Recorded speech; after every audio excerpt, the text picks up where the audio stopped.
Hello everyone, आप सभी का स्वागत है टारगेट गुरुकुल के ऑनलाइन प्लेटफॉर्म पे। आज की क्लास में हम लोग बायो का कुछ इंपॉर्टेंट क्वेश्चन को डिस्कस करेंगे, जो कि आज के क्लास में हम डिस्कस करेंगे cell cycle and cell division वाले जो लेसन है 11th का ये पोर्शन होता है। इसके इंपॉर्टेंट क्वेश्चन जितने भी होते हैं इसको आज हम लोग सॉल्व करने की कोशिश करेंगे और साथ ही साथ ये भी जानेंगे इसके पीछे का कॉन्सेप्ट क्या है। ये सारी चीज़ आज हम लोग डिस्कस करेंगे, ठीक है। इससे पहले भी हम लोग एक कुछ क्वेश्चन को सॉल्व करते आ गए हैं, है ना।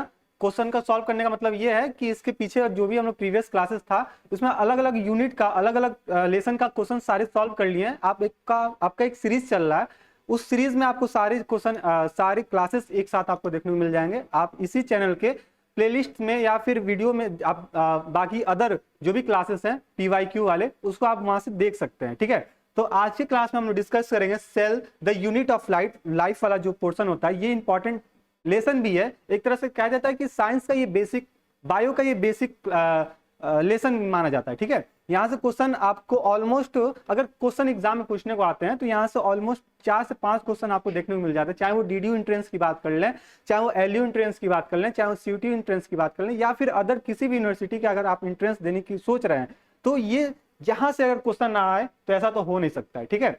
अगर आप चाहते हैं, आज की क्लास में हम लोग क्वेश्चन को प्रैक्टिस करेंगे। अगर चाहते हैं कि इसका थ्योरेटिकल क्लास आपको मिले तो आप क्या करेंगे, प्ले स्टोर से टारगेट गुरुकुल ऐप को डाउनलोड कर लेंगे। वहां पे आपका बैच ऑलरेडी चल रहा है, ठीक है, जिसमें ये सारे क्लासेस को हम लोग डिस्कस कर चुके थे, पूरे बेसिक्स टू एडवांस लेवल तक का, ठीक है। तो अब बैच के जितने बच्चे देख रहे होंगे उन लोग के लिए क्वेश्चन इजी लग रहा होगा, ठीक है, लगेगा। और आगे जिनको जो बैच से नहीं जुड़े हैं उनके लिए भी कोई दिक्कत वाली बात नहीं है। यहाँ पे हम लोग सॉल्व करेंगे क्वेश्चन को और 1 बाय 1 स्टेप बाय स्टेप करके पूरे क्वेश्चन को सॉल्व करते चलेंगे। टॉप 25 या टॉप 20 क्वेश्चन जो भी है उसको सॉल्व करेंगे और साथ ही साथ आप क्लास में पेन पेपर फोकस लेके बैठेंगे, ठीक है, जिससे पूरी कंसंट्रेशन क्लास में रहेगी। और साथ ही साथ इसके पीछे जो भी हम लोग क्वेश्चन सॉल्व करेंगे, इसके पीछे जो भी कॉन्सेप्ट होगा वो अपने कॉपी में आप नोट डाउन करते चलेंगे, ठीक है। और लास्ट में आप ये भी देखेंगे कि मेरे 20 में से या 25 में से कितने क्वेश्चन सही हुए हैं, जो कि आप कमेंट बॉक्स में आप पिन कर देंगे, सर मेरे इतने क्वेश्चन करेक्ट हो गए। चलिए बिना टाइम वेस्ट किए हुए हम लोग cell the unit of life वाले पोर्शन को, लेसन को हम लोग इसके इंपॉर्टेंट जितने क्वेश्चन है उसको हम लोग डिस्कस करते हैं, ठीक है। तो चलिए सबसे पहला क्वेश्चन क्या है, read the following statement, write about the power house of the cell. Power house of the cell के बारे में हमको करेक्ट स्टेटमेंट बताना है कि निम्नलिखित में जितना हम लोग यहाँ पे जो सीक्वेंस दिख रहा है, इस पॉइंट दिख रहा है, इसमें से कितने point power house of the cell के रिगार्डिंग सही है। अगर पावर हाउस की बात करते हैं, किसको कहते हैं हम लोग, माइटोकॉन्ड्रिया को पावर हाउस कहते हैं ना, माइटोकॉन्ड्रिया को पावर हाउस कहते हैं। यहाँ से ATP का सिंथेसिस होता है, ATP सिंथेसाइज होता है। तो अगर बात करते हैं सर कि पावर हाउस किसको कहते हैं, तो हम लोग माइटोकॉन्ड्रिया कहते हैं। देखिए चलिए इसका ऑप्शन भी देखते चले। पहला ऑप्शन दिया है, they are the usually easily visible under the microscope. मतलब ये जो माइटोकॉन्ड्रिया होता है इसको हम इजिली वे में माइक्रोस्कोप में देख सकते हैं। दूसरा ऑप्शन दिया है, साइट ऑफ एरोबिक रेस्पिरेशन। यहाँ पे माइटोकॉन्ड्रिया में क्या होता है, एरोबिक रेस्पिरेशन का ये साइट होता है। देयर नंबर पर सेल रिमेन द सेम। इसमें जितने भी नंबर होते हैं वो क्या होते हैं, सेम होते हैं। क्या ability to divide the fusion, क्या ये जो माइटोकॉन्ड्रिया होते हैं इनके अंदर एबिलिटी होती है, कैपेबिलिटी होती है कि अपने फ्यूजन के थ्रू ये अपने बॉडी सेल को डिवाइड कर सकते हैं, क्या ये सही है। क्या they possess a single linear DNA molecules, क्या उनके पास खुद का DNA होता है। They have a membrane infolding called cristae, क्या ये उनके अंदर इनफोल्डिंग फॉर्म में सिस्टिया होता है। अब देखिए आगे क्वेश्चन क्या दिया है, how many of the following statement are true, मतलब उपयुक्त में से कितने स्टेटमेंट जो हम लोग पढ़े हैं ना उसमें से कितने स्टेटमेंट आपका सत्य साबित हो रहा है। तो अगर बात करते हैं, they are the easily visible in the under the microscope. हम माइक्रोस्कोप में माइटोकॉन्ड्रिया को देख सकते हैं। अगर सेल का, अगर हम बात करते हैं सर सेल को, सेल ऑर्गेनेल्स देखने की बात, तो माइक्रोस्कोप में देख सकते हैं। अच्छा, एरोबिक रेस्पिरेशन नहीं सर, एरोबिक रेस्पिरेशन कुछ बात नहीं होती है, इसमें फ्यूजन भी नहीं होता है, इसमें रिमेन सेम भी नहीं होता है। अच्छा, they possess the single linear DNA molecules, यानी कि माइटोकॉन्ड्रिया में क्या होता है, उनके पास एकल रेखीय DNA अणु होते हैं, उनके पास खुद का DNA होता है। ये बात तो सही है, ई वाला ऑप्शन सही है। अब क्या दिया है, F का option, they have the number infolding called cristae, इनके पास खुद का इनफोल्डिंग सिस्टिया होता है, हाँ ये इसके पास होता है। तो यानी कि option number A, E, F, यानी कि 3 ऑप्शन इस क्वेश्चन स्टेटमेंट का करेक्ट है। यानी कि ऑप्शन नंबर जो 4 होगा ना, ऑप्शन नंबर 4 ये क्या हो जाएगा अपना, करेक्ट हो जाएगा। तो 1 का 4, यहाँ पे ABCD ना लिखे हुए 1 2 3 लिखा हुआ है, तो वहां पे आप कंफ्यूज नहीं होंगे। ऑप्शन नंबर जो 4 होगा वो क्या हो जाएगा अपना, करेक्ट हो जाएगा। चलिए सेकंड क्वेश्चन पे आते हैं। सेकंड क्वेश्चन क्या देकर रखा हुआ है कि arrange the different layer of the plant cell with the ABC from the outer side to the inner side. ठीक है, अब क्या दे रहा है कि ये different layer plant cell wall का देकर रखा हुआ, हमको आउटर लेयर से इनर लेयर की तरफ में इसको अरेंज करना है। कैसे अरेंज होगा, this layer is the capable for the growth and dimension. क्या वो जो पहला लेयर होता है वो ग्रोथ और डायमेंशन के लिए रिस्पॉन्सिबल होता है ना। क्या dimension gradually has the cell mature, जैसे सेल मैच्योर होगा तो उसका ग्रोथ के लिए रिस्पॉन्सिबिलिटी होगा। सबसे पहला ये होता है क्या, क्या they form toward the membrane outside of the cell. क्या जो मेम्ब्रेन होता है वो आउटसाइड ऑफ द सेल में बनता है। क्या this layer hold the glue different neighbourhood cell together. लेकिन इसके अकॉर्डिंग बात करते हैं तो सबसे पहले हमको क्या देखने को मिलेगा, दिस सेल होल्ड और the glue different neighbourhood cell together. Different different cell को होल्डिंग करने का काम करता है कौन, आउटर वाला, आउटर से इनर साइड की तरफ जा रहा है। फिर क्या होगा, फिर होगा कि inner this layer is the capable for the growth and dimension. मतलब पहला लेयर होल्डिंग करने का काम, दूसरा लेयर जो होगा वो क्या करेगा, ग्रोथ के लिए रिस्पॉन्सिबल होगा, और जो तीसरा लेयर जो अंदर का जो सबसे अंदर वाला लेयर होगा वो क्या करेगा, formed toward the membrane side of the cell. यानी कि ऑप्शन नंबर जो सेकेंड है, सेकेंड वाला है जो, यानी कि ये 3, सबसे पहले क्या होगा, C A और B, तो ये क्या होगा हमारा ऑप्शन करेक्ट हो जाएगा। यानी कि सेकेंड का ऑप्शन नंबर जो सेकेंड होगा वही क्या हो जाएगा अपना, करेक्ट हो जाएगा। चलिए क्वेश्चन नंबर 3 पे आते हैं। क्वेश्चन नंबर 3 क्या है, read the statement A and B carefully and choose the correct option.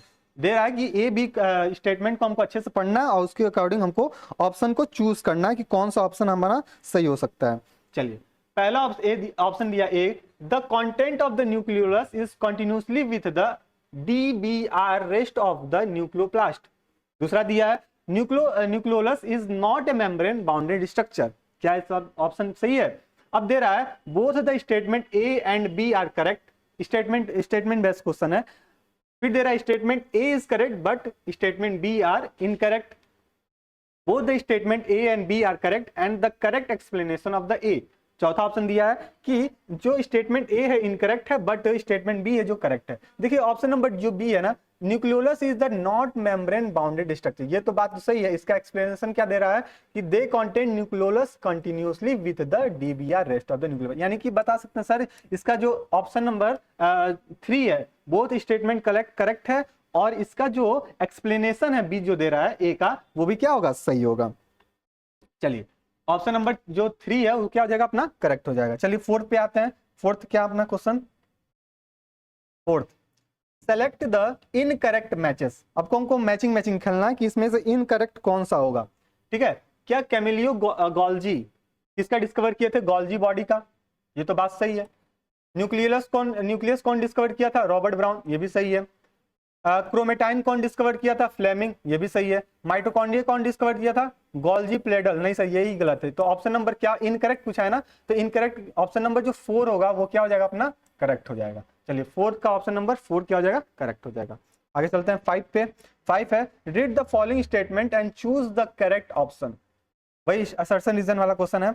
दे रहा है क्या कि स्टेटमेंट ए है no organelles like the one of the eukaryote are found in the prokaryote cell except the ribosome. Eukaryote और prokaryote का तो difference आपको पता होगा ना। यूकैरियोट क्या होता है, जिसमें वेल डेवलप्ड न्यूक्लियस होते हैं, वेल डेवलप्ड न्यूक्लियस। और प्रोक में क्या होता है, इसमें क्या होता है, not well developed nucleus, not well developed nucleus. ठीक है, तो ये प्रोकैरियोट और यूकैरियोट का था। Fimbria are known as the help to attaching the bacteria to the rocks in the streams are also the best tissue। अब क्या पूछ रहा है कि इसमें से कौन सा ऑप्शन करेक्ट है और कौन सा ऑप्शन गलत है। तो क्वेश्चन नंबर 5 है ना अपना, हाँ 5। चलिए इसका आंसर बताइए 5 का क्या चीज सही हो जाएगा। तो बताएंगे सर बोथ स्टेटमेंट क्या है, सही है। दोनों स्टेटमेंट क्या बता रहा है, सही बता रहा है। अब एक्सप्लेनेशन भी इसका सही है, अगर एक्सप्लेनेशन भी दिया रहता तो वो भी बात हो जाती है अपने। चलिए 6 पे आते हैं। 6 क्या दिया है, select the option that correctively fill up the blanks A B and C. A क्या दे रखा हुआ है, A refer to the chain of the ribosome attached to the single mRNA। ठीक है, बी सेकंड क्या दिया हुआ है कि cyanobacteria has the membrane extension into the cytoplasm called, क्या बताएंगे उसको। बी दिया है which content pigment, which content be called which content be। C क्या दिया है, are the small bracteolar fibers sprouting out the bacteria cell that help in। चलिए option क्या क्या देख रखा हुआ अपने पास कि ए दिया है कि पॉलीराइबोसोम, अच्छा यहाँ पे हमको फिल करना है। ठीक है, चलिए बताइए क्वेश्चन नंबर 6 का क्या हो सकता है। 6, चलिए देखिए सबसे पहले क्या दिया है, ए रेफर टू, देखो पॉलीसोम, पॉलीसोम क्या होता है, refer to the chain of the ribosome, यानी कि ये चीज तो सही हो गया पहला। दूसरे में आओ, cyanobacteria has the membrane extension to the cytoplasm that is called chromatophore, chromatophore होता है। अब देखो डेस ए द फिम्ब्रिया, यानी कि ऑप्शन नंबर जो 2 होगा ना, ये क्या हो जाएगा अपना करेक्ट हो जाएगा। 6 का ऑप्शन नंबर जो 2 हो जाएगा अपना करेक्ट हो जाएगा। साइनोबैक्टीरिया में एक पिगमेंट होता है जिसको बोलते हैं क्रोमेटोफोर, इसी से साइनोबैक्टीरिया जो होते हैं फोटोसिंथेसिस करने के लिए रिस्पॉन्सिबल होते हैं। ठीक है, तो क्वेश्चन नंबर 6 का ऑप्शन नंबर जो 2 होगा वो क्या हो जाएगा अपना करेक्ट हो जाएगा। 7 पे आइए, 7 क्या देख के रखा हुआ है, 7 है अपने पास, the name of the different cell organelles structure are the given below. Different different cell organelles दिया हुआ है। अब इसमें क्या पूछ रहा है कि देखो क्या दिया, सबसे पहले mitochondria, cell wall, ribosome, centrioles, microbodies, plastid, endoplasmic reticulum. How many of the above are the present in the both the higher plant and animal. इसमें से जो भी ऑर्गेनल्स है ना, कौन कौन से ऐसे ऑर्गेनल्स है जो कि प्लांट में भी होते हैं और एनिमल में भी होते हैं, प्लांट में भी होते हैं और एनिमल में भी होते हैं। तो अगर बात करें कि माइटोकॉन्ड्रिया तो होता है सर, सेल वॉल बस प्लांट में होता है, एनिमल में नहीं होता है, राइबोसोम तो होता है, ठीक है, एंडोप्लाज्मिक रेटिकुलम भी होता है और सेंट्रियोलस भी होता है। तो बात करेंगे फोर जो होंगे ये सब क्या होते हैं, हमारे प्लांट में भी होते हैं और सेम टू सेम एनिमल में भी पाए जाते हैं। चलिए आगे चलते हैं, 7 के बाद 8 पे आते हैं। 8 क्या दिया है, match the following A and B, इसका मैचिंग करना है। ठीक है, सबसे देखिए basal body organisation, basal body किससे मिलता है, इसको और कर देते ऊपर। चलिए क्वेश्चन नंबर 8 है अपने पास। ठीक है, 8 जो बेसल बॉडी होता है वो क्या होता है, सेंट्रियोल लाइक स्ट्रक्चर होता है। बेसल बॉडी ऑर्गेनाइजेशन मतलब सेंट्रियोल लाइक, फर्स्ट का ए, अच्छा सॉरी बेसल बॉडी, ठीक तो है। बेसल बॉडी क्या होता है, सेंट्रियोल लाइक स्ट्रक्चर होता है। अगर एक्सोनमी की बात करते हैं तो ये क्या होता है, एक्सोनमी का सी क्या होगा, C core of the flagellum. Centrosome की बात करते हैं, सेंट्रोसोम क्या होता है, सेंट्रोसोम ऑर्गेनाइजेशन, ये क्या होता है, स्पिंडल फाइबर फॉर्मेशन। यानी कि ऑप्शन नंबर 3 होगा ना, 1 का बी, सेकंड का सी और थर्ड का डी, तो ये चीज हो जाएगा। ठीक है, 1 का बी और ई, बेसल बॉडी ये भी हो सकता है। चलिए तो ऑप्शन नंबर जो 3 है ना वो क्या हो जाएगा अपना करेक्ट हो जाएगा। चलिए 8 के बाद आते हैं 9th पे। 9th क्या देख रखा हुआ है कि cell is the fundamental structure and the functional unit of life or the living organism or, बोला है ना, cell is the structure and functional unit of life. अब ये कैसा ऑर्गेनिज्म होगा, पहला ऑप्शन देकर रखा हुआ है कि it is capable for independent extension, it is the various organelles to ensure independent living, it can perform essential function. अगर बात करें क्वेश्चन नंबर 4 की, इसमें से कौन कौन सा ऑप्शन हमारे सही हो सकते हैं। तो अगर बात करें तो it is a capable for independent extension, ये भी सही है ना। It has the various organelles, ये तो बात सही है। It perform the extension function, ये भी बात सही है। यानी कि ऑप्शन नंबर ए बी और सी जो होगा, यानी कि सारे ऑप्शन क्या आपने करेक्ट हैं। तो 9th के ऑप्शन नंबर जो 4 होगा वो क्या हो जाएगा अपना करेक्ट हो जाएगा। 9th के बाद आइए 10th पे। 10th क्या देकर रखा हुआ है, select the odd one out with the respect to function of the endoplasmic rate system.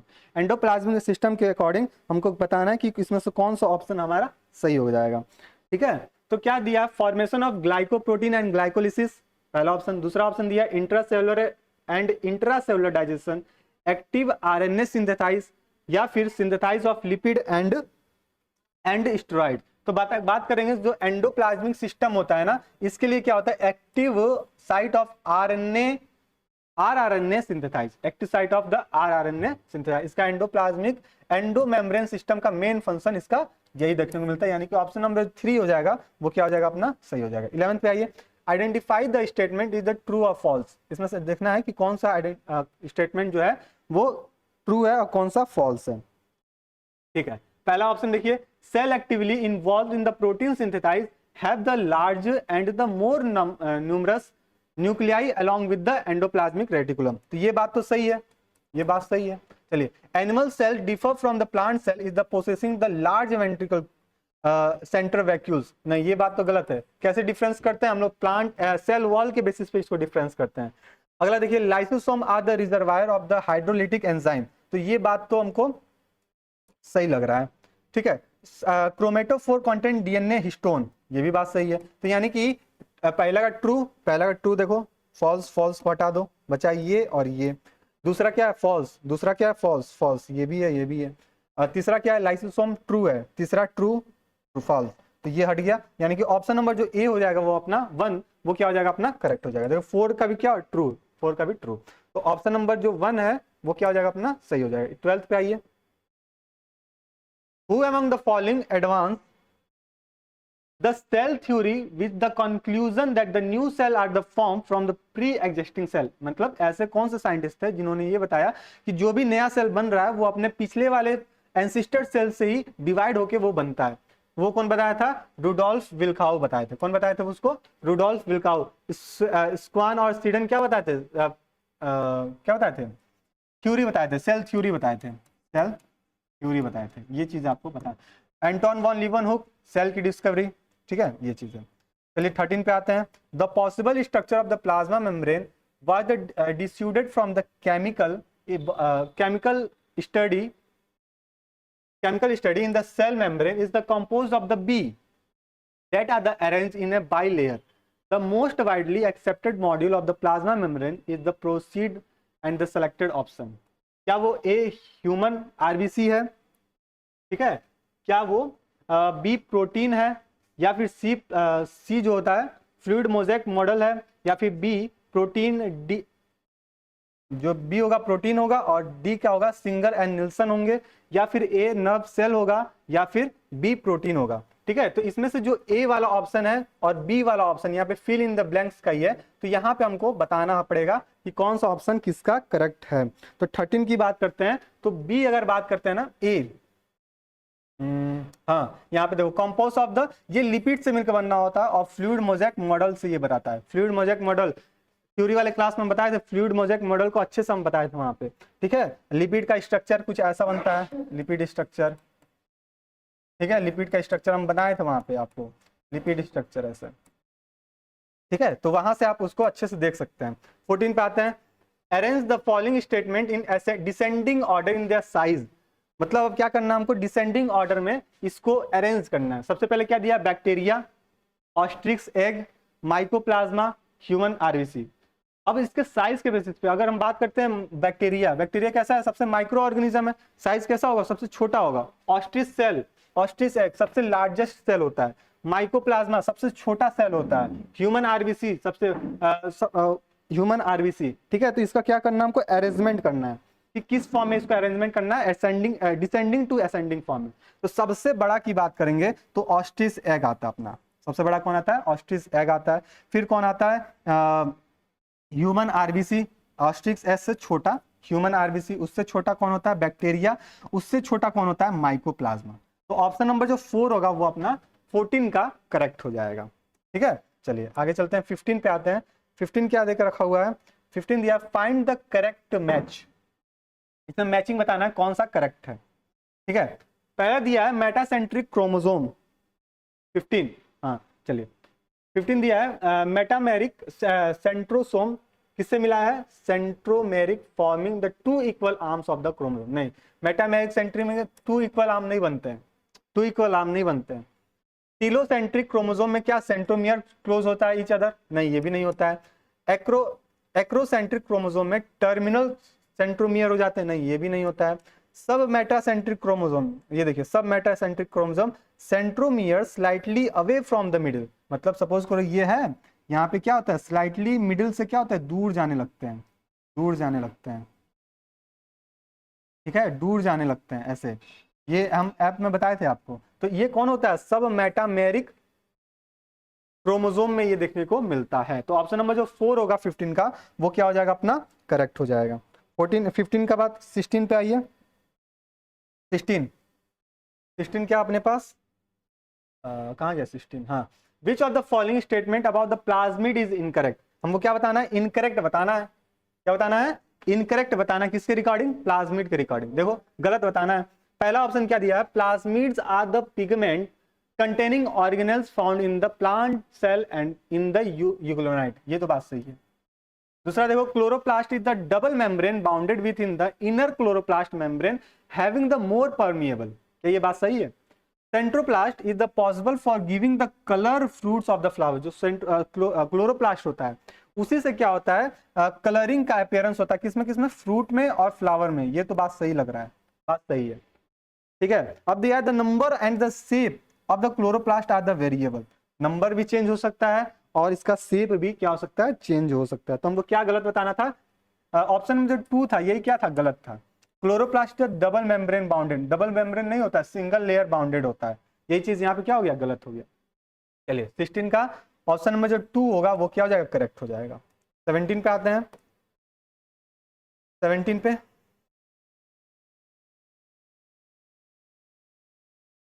the axonomy of the eukaryote flagella usually has, eukaryote में फ्लैजिला कैसे अरेंजमेंट होता है, क्या वो 9+2 के अरेंजमेंट में होता है, क्या 9+0 के अरेंजमेंट में होता है, या फिर वो कार्ट विल्स अपीयरेंस होता है, या फिर 9+2 के अरेंजमेंट में प्रोटो फ्रेगमेंट होता है। तो बताएंगे सर वो अगर यूकैरियोटिक फ्लैजिला की बात करते हैं तो 9+2 अरेंजमेंट ऑफ माइक्रोट्यूब्यूल्स होता है, अगर यहाँ पे मेगा ट्यूब्यूल्स लिखा रहता तब यहाँ पे गलत हो जाता है, माइक्रोट्यूब्यूल्स होता है, 9+2 के अरेंजमेंट में माइक्रोट्यूब्यूल्स होता है। तो ऑप्शन नंबर जो A1 होगा ना, 1, वो क्या हो जाएगा अपना, करेक्ट हो जाएगा। चलिए 18 पे आते हैं। 18 क्या दिया है, read the statement A and B and choose the correct option, option देखना है, असर्शन रीजन की बात है। 18 क्या दिया है, ए दिया है cytoplasm is the semi fluid matrix that occupy the volume of the cell well in the eukaryotic cell, ये तो बात सही है। चलिए it is the main arena of the cellular activity, ये भी बात सही, यानी कि ऑप्शन नंबर क्या है, सही है, बताइए। जो स्टेटमेंट ए है वो इनकरेक्ट लग रहा है, जो स्टेटमेंट बी है वो करेक्ट है, यानी कि ऑप्शन नंबर जो 3 है ना वो अपना सही हो जाएगा। ए जो स्टेटमेंट है वो इनकरेक्ट है और स्टेटमेंट जो बी है वो अपना करेक्ट है। इस तरह क्वेश्चन सीयूटी में ज्यादा देखने को मिलते हैं, हाँ, स्टेटमेंट असर्शन रीजन वाले। चलिए 19 पे आते हैं। The fluid material natural of the membrane that help to perform the function like, function like, क्या वो cell growth and cell division के लिए रिस्पॉन्सिबल होते हैं, ठीक है, इसके लिए तो रिस्पॉन्सिबल। फ्लूइड नेचुरल मेम्ब्रेन की बात कर रहे हैं। फॉर्मेशन ऑफ इंटरसेलुलर जंक्शन इसके लिए होते हैं, हाँ इसके लिए भी होते हैं। क्या वो एंडोसाइटोसिस होते हैं, एंडोसाइटोसिस भी होते हैं, यानी कि ऑप्शन नंबर ए बी और सी जो होगा ना वो क्या हो जाएगा अपना, करेक्ट हो जाएगा, यानी कि ऑप्शन नंबर जो 4 है वो क्या हो जाएगा अपना, सही हो जाएगा, ठीक है। 19 का ऑप्शन नंबर 4 क्या हो जाएगा, सही हो जाएगा। चलिए 20 पे आते हैं। 20 क्या दिया हुआ है, 20 है मैच द फॉलोइंग, फिर मैचिंग मैचिंग हमको खेलना है।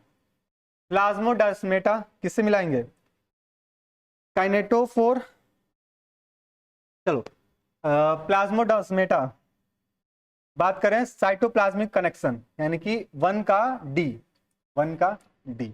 अब देखो दूसरा क्या दिया है, काइनेटोकोर्स नेम ग्लाइकोलेक्स, ठीक है।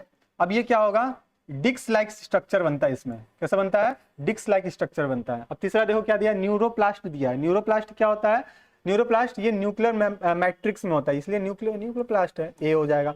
और कैप्सूल क्या बचा, बी, थिक एंड टफ, तो यानी कि ए का डी, ए का डी कहाँ है, ए का डी, ए का डी, ए का डी, ए का डी, ये भी गलत। बी का सी, बी का सेकंड का सी, बी का सी, ये ऑप्शन नंबर जो 3 होगा वो अपना करेक्ट हो जाएगा। देखिए बाकी आगे भी देख लीजिए, बी का सी, थर्ड का ए और फोर्थ का बी, यानी कि 20 का ऑप्शन नंबर जो 3 होगा वो अपना क्या हो जाएगा, करेक्ट हो जाएगा। चलिए आगे चलते हैं। 20 के बाद आते हैं 21 पे। The site of the RNA synthesize is, RNA कहाँ बनता है? क्या वो न्यूक्लियर मैट्रिक्स में बनते हैं? ठीक है, क्या वो न्यूक्लियस में बनते हैं? क्या वो न्यूक्लियोलस में बनते हैं? क्या वो पेरी न्यूक्लियर स्पेस में बनते हैं? तो अगर कहीं भी आपको देखने को मिल जाए कि आर सिंथेसाइज कहाँ होते हैं तो बताएंगे सर वो न्यूक्लियोलस में होते हैं। क्या होते हैं? न्यूक्लियोलस में, यानी कि ऑप्शन नंबर जो 3 होगा वो अपना करेक्ट हो जाएगा। ठीक है, तो आरएनए कहाँ सिंथेसाइज होता है? तो वो होता है अपना न्यूक्लियोलस में। चलिए 22 पे आते हैं। 22 क्या दिया हुआ है कि one of the chromosome site for attach of the spindle fibre is, क्या वो सेकेंडरी कॉन्स्टिट्यूट से होता है? ठीक है, क्या वो प्राइमरी कॉन्स्टिट्यूट से होता है या फिर काइनेटोफोर से होता है? क्या वो सैटेलाइट से होता है? ये जब हम लोग सेल साइकिल पढ़ रहे थे वहां पे ये क्वेश्चन आया था। तो काइनेटोकोर्स के थ्रू क्या होता है, ये क्रोमोसोम क्या होता है, अटैच होता है स्पिंडल फाइबर से, है ना। यानी कि स्पिंडल फाइबर है, स्पिंडल फाइबर कैसे, ऐसे ऐसे, ये क्या होता है, स्पिंडल फाइबर लगे रहता है। तो इसमें जो क्रोमोसोम होता है कैसे अटैच होता है? काइनेटोकोर्स के थ्रू इसको अटैचमेंट मिलती है, यानी कि ऑप्शन नंबर जो 3 होगा वो अपना करेक्ट हो जाएगा। 22 के बाद 23 पे आते हैं, 23 पे आते हैं। Larger and the more numerous nuclei are the present in which cell are the activity carry for, क्या वो प्रोटीन सिंथेसिस के लिए होता है? ठीक है, क्या वो लिपिड सिंथेसिस के लिए होता है? क्या वो स्टेरॉइड हार्मोनल सिंथेसाइज के लिए होता है? क्या वो कार्बोहाइड्रेट सिंथेसिस के होता है? तो क्या दिया है, कोशिका में बड़े और अधिक न्यूक्लियोलस मौजूद होते हैं, किसके लिए होते हैं? क्या एक्टिविटी ये परफॉर्म करता है? तो ये क्या करता है, प्रोटीन को सिंथेसाइज करने के लिए रिस्पॉन्सिबल होता है। प्रोटीन को सिंथेसाइज करने के लिए रिस्पॉन्सिबल होता है न्यूक्लियाई। तो ऑप्शन नंबर जो 1 होगा ना इसका 23 का, वो क्या हो जाएगा अपना करेक्ट हो जाएगा। 23 के बाद आता है 24 पे। 24 दिया है कि how many statement are true from the given below, इसमें से जो भी स्टेटमेंट है इसमें से कितने स्टेटमेंट करेक्ट हैं? ठीक है, तो बात करते हैं polysome is the chain of many ribosome on the common mRNA। Most of the pathogenic bacteria are the gram negative, ये तो बात सही है। Ribosome are the electron microscope ribonucleoprotein particles, ये भी बात है। Chlorophyll pigment are the present in stroma, ये भी, यानी कि ऑप्शन नंबर जो सेकंड होगा, 3 ऑप्शन अपने क्या हो गए इसमें करेक्ट देखने को मिल रहे हैं। आगे चलिए 24 के बाद 25 और 25 के बाद ये लास्ट ऑप्शन आता है ना, दिया है which one of the following is the right statement about the basal body of the cilia flagella of the eukaryote. क्या पहला दिया है कंट्रोल देयर मूवमेंट, क्या वो मूवमेंट कंट्रोल के लिए फ्लैजिला होता है या फिर सीलिया? क्या वो फ्लैजिला में 9+0 का अरेंजमेंट होता है? सर अभी तो हम लोग पढ़ के आए 9+2 का अरेंजमेंट होता है ना, 9+2 अरेंजमेंट होता है microtubules. It is form by the centrioles, नहीं सेंट्रियोलस से फॉर्म नहीं होता है। It consist of the flagella and tubulin protein, तो इसका ऑप्शन नंबर जो 4 होगा वही क्या हो जाएगा करेक्ट हो जाएगा। अगर बात करें सिलिया फ्लैजिला, इस क्या होता है, लोकोमोटरी ऑर्गन होता है, एक तरह का लोकोमोटरी ऑर्गन होता है ना। तो ये काम होता है फ्लैजिला और सिलिया, इसमें अरेंजमेंट किसका होता है, 9+2 का 9+2 का अरेंजमेंट होता है, अरेंजमेंट, और वो भी अरेंजमेंट किसका, अरेंजमेंट ऑफ माइक्रो ट्यूब्यूल्स का होता है। ठीक है, तो ये रहा आपका टॉप 25 क्वेश्चन किसका, cell structure, cell is the unit of life वाला। ठीक है, जिसमें हम सेल साइकिल के भी कुछ क्वेश्चन को हमने डिस्कस किए हैं, साथ ही साथ जो सेल का जो बेसिक क्वेश्चन होता है उसको भी हमने डिस्कस कर लिए। आई होप ये क्वेश्चन सारे आपको अच्छे लगे होंगे। आपका मैक्सिमम क्वेश्चन आपका सही हो गया होगा, 25 में से ऑलमोस्ट हम उम्मीद लगाते हैं कि 21 प्लस क्वेश्चन आपके करेक्ट हुए होंगे, है ना। और अगर चाहते हैं इस पीडीएफ को हमको ले लेना, पीडीएफ चाहिए तो क्या करेंगे, ऐप को डाउनलोड कर लेंगे, वहां पे आपको थ्योरी क्लास भी मिल रही है, बैच वहां पे जुड़ भी जाइए, और साथ ही साथ वहां पे आपको ये पीडीएफ भी मिल जाएगा जिससे और अच्छे से अपने प्रैक्टिस को परफॉर्म कर सकते हैं। साथ ही साथ डिस्क्रिप्शन बॉक्स में व्हाट्सएप लिंक है, ग्रुप से ज्वाइन हो जाइए, जिससे एग्जाम से रिगार्डेड जितने भी अपडेट होंगे आपको वहां पे प्रोवाइड होते रहेंगे। ठीक है, चलिए मिलते हैं नेक्स्ट क्लास में। ठीक है, नेक्स्ट पीवाईक्यू लेसन वाले में। ठीक है, अब वो लेसन कुछ भी हो सकता है, आप लोग बता दीजिएगा कौन सा लेसन है चाहिए आपको। जैसा अभी हम लोग सेल बायोलॉजी कर लिए, इकोसिस्टम का कर लिए, cellular structure in flowering plant कर लिए, इसी तरह धीरे धीरे हम लोग सारे लेसन का पीवाईक्यू जो होगा उसको सॉल्व करते रहेंगे, हाँ, जिससे आपको मोस्ट इंपॉर्टेंट क्वेश्चन भी आपको प्रोवाइड होते रहे थ्योरी के साथ साथ। ठीक है, तो चलिए मिलते हैं नेक्स्ट क्लास में, तब तक के लिए स्टे रहिए, मस्त रहिए, अपनी तैयारी को और मजबूत करते रहिए। धन्यवाद।